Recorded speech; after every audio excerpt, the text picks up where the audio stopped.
Инсульт кезінде әрбір минут, тіпті секундтарда шешуші рөл атқарады. Дәл осы бағытта әлемді таңғалдырған жоба қазақстандық Cerebra AI стартапы. Бұл жүйе қалай жұмыс істейді?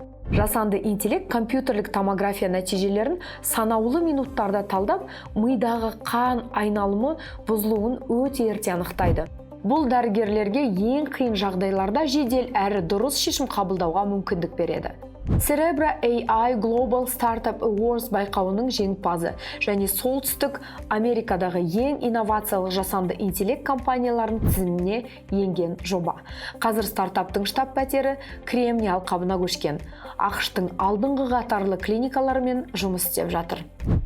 Тағы бір отандық стартап көру қабілетін сақтап қалуға арналған Retina Project жобасы. Оның артында өкпе ауруларын анықтайтын әйгілі NeuMoNet жүйесін жасап шығарған Forus Data компаниясы тұр. Технология көз түбінің суреттерін сканерлеп, зағиптыққа әкелуі мүмкін патологияларды да табады. Бұл өте маңызды, себебі Қазақстанда цифрландыру деңгейі жоғары болғанымен, ауылдық жерлерде мамандар тапшы.